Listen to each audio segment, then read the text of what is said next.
आप लोगों ने स्टोरीज़ पढ़ ली होगी, अपने हिसाब से डिफ़िकल्ट वर्ड्स चुन लिए होंगे, उसके मीनिंग भी आपने कुछ खोजा होगा और कुछ आपने यहाँ से भी लिया होगा।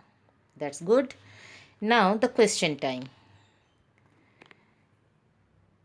The first question is complete the paragraph. Actually ये पैराग्राफ में जो स्टोरी है उस स्टोरी को छोटा करके दिया गया है और आपको करना क्या है कि एग्जैक्ट वर्ड इसमें भरने हैं ताकि आपका ये स्टोरी कंप्लीट हो जाए। ऑलरेडी इसके लिए मैंने आपको प्रोवाइड किया था वर्कशीट और आंसर शीट भी मैं प्रोवाइड करूँगी। Today is term words in use. Actually, you should know that words are the most important thing to explain, to say something. Here are some of the words that is in colored, afraid, delighted, interrupted, console, and precious. If you understand the spellings and the meanings of it, you can put it in the correct sentence to make it sensible. Just like I try to read it out. Question number 1. Everyone was dash when the team won the match. सभी लोग बहुत dash हुए जब पूरा team match जीता। Obviously इनमें से जो वर्ड है उनके मीनिंग को आपको जानना चाहिए। Dilated is the actual. Dilated means बहुत खुश होना। Next question is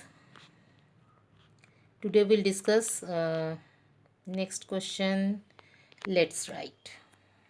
grammar section हम लोग बाद में करेंगे।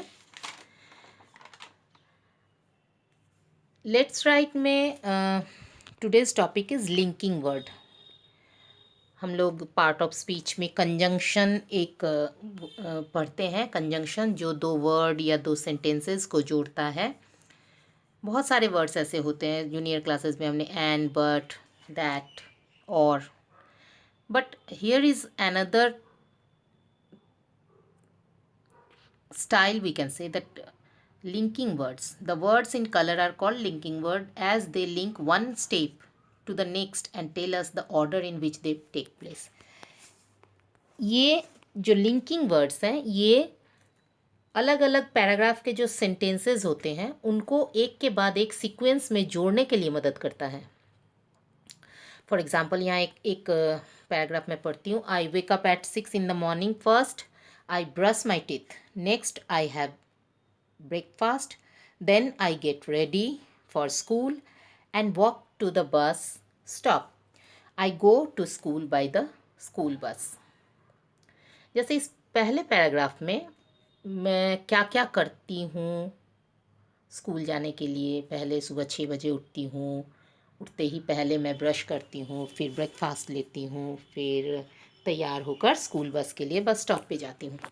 तो ये एक के बाद एक जो काम हो रहा है that is done, that is linked with specific colored word, that is first, next, then. Here are more examples for you. I hope you will read it well. And then to begin use, जैसे किसी आपके पास भी अगर बहुत सारे sentences हो अलग अलग रैंडमली और आपको पता करना है कि वो किसके बाद कौन सा होगा, तो आप इन लिंकिंग वर्ड्स का इस्तेमाल कर सकते हैं।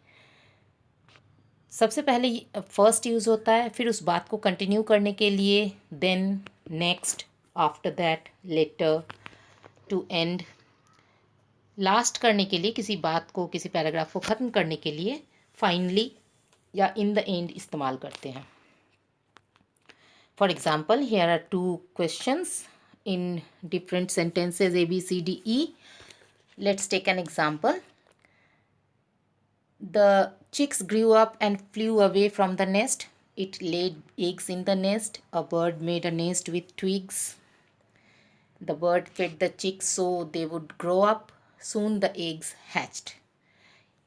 एक चिड़िया घोंसला बना के उसमें अंडे देती है, फिर उसमें से बच्चे निकलते हैं। वो बच्चे खाना खा के बड़े होते हैं और फिर वो बाहर उड़ने लगते हैं, यानी वो बड़े हो जाते हैं।